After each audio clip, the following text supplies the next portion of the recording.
আসসালামু আলাইকুম, farmer agro tips আপনাকে স্বাগতম। তো আপনি স্ক্রিনে দেখতে পাচ্ছেন পেঁপে। আজ পেঁপে ভাঙছি, এই যে কেবল শুরু করলাম পেঁপে ভাঙা। এর আগে আপনাদের অবশ্যই দেখেছিলাম যে আমি পেঁপে মোটা করার জন্যে যে সার এবং দস্তা ব্যবহার করেছিলাম। আর পেঁপে যেহেতু এখন মোটা হয়ে গেছে, আর যেহেতু ভাঙা শুরু করলাম, কেবল এক বস্তা, ওখানে এক বস্তা হয়েছে, দুটো ভাঙা হয়েছে। আর যে কাঠিগুলো পোতা আছে এগুলো চিহ্নিত করা, কখন মানে কোন সময় যে থানায় পা দেয়, যেরকম আপনার ওখানে একটা থানাতে পা দিয়েছিল, তারপর এখন কাটিয়ে দিয়ে চিহ্নিত করা হলো। তো অবশ্যই আপনি স্ক্রিনে দেখতে পাচ্ছেন পেঁপে এখন মোটা। তো যেহেতু বাজার এখন কেমন সেটা আপনাদের একটু জানাবো, তো ভিডিওটা সম্পূর্ণ দেখার চেষ্টা করবেন।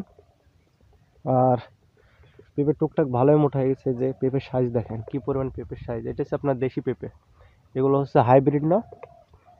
যে আমি পেঁপে ভাঙছি প্রায় 24 দিন পর, আজ হচ্ছে আপনার 25 তারিখ।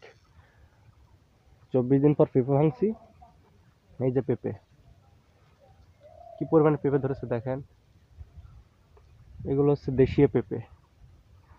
হাইব্রিড চাষ আমাদের এমন হয় না। আর আরেকটা কথা কি, আজকে আপনাদের একটা নতুন একটা জিনিস দেখাবো। তো যদি আপনারা এটা করতে পারেন সবচেয়ে ভালো হবে, আপনাদের সেটা দেখাবো তো পরে। তখন এই যে পেঁপে কি কদিমে মিষ্টি কদিমে, যেমন আমি পেঁপের ভোর করেছি, এই যে 3টা করে লাগিয়েছে, এই যে 1টা 2টা 3টে সব বের হয়েছে। এটা চিহ্নিত করা, ওই যে এই যে গাছে যে ভাঙছে ওই বীর পা দিয়েছে, ওই বীর পা দিয়েছে। তো আজকে আপনাদের একটা অস্ত্র দেখাবো, একটা নতুন একটা অস্ত্র আছে, মানে নতুন আবিষ্কার। মানে সেটা হচ্ছে সব দিকে কাজ করা যায়, নিড়ানো যাবে, কাটাও যাবে। তো এমন একটা অস্ত্র তৈরি করা হয়েছে, সেটা আপনাদের দেখাবো।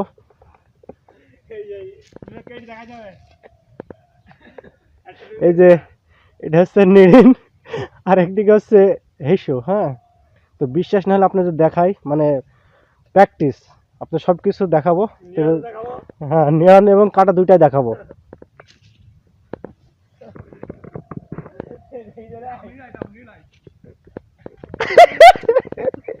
এই যে লোকেটে পেয়ে গেছি, এই যে নিরাবে এখন আগে আগে এই যে আগে কেটে দেখাবে। বুকেট দেখাই 1 ফিট হেসো, এটা হচ্ছে হেসোর কাজ। নিরাবে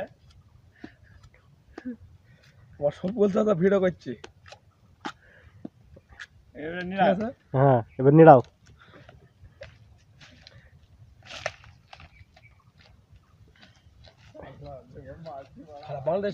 হ্যাঁ, এই যাবে আপনার নিড়ানির কাজ। দেখা যাচ্ছে এটা দিয়ে কোন কোন ক্ষেতে কাজ করা যাবে না। প্রথমত পাট, পেঁয়াজ, এইগুলোতে কাজ করা যাবে না, বাদ বাকি সব সব এতে কাজ করা যাবে। যাও তুমি তোমার কাজ করো, কাজ চলে যাও। তো আপনারা অবশ্যই দেখলেন এটা এটা কার্যকর। তো আশা করি ভিডিওটা ভালো লেগেছে। আর আপনার যদি দেশি পেঁপের চারা নিতে চান তাহলে দ্রুত যোগাযোগ করতে পারেন, ইনবক্সে নাম্বার দিয়ে দেবো। তো ভালো উন্নত জাতের চারা পাবেন, সমস্যা নাই। আপনাদের চারা কুরিয়ার মাধ্যমে পাঠানো হবে। ধন্যবাদ সবাইকে।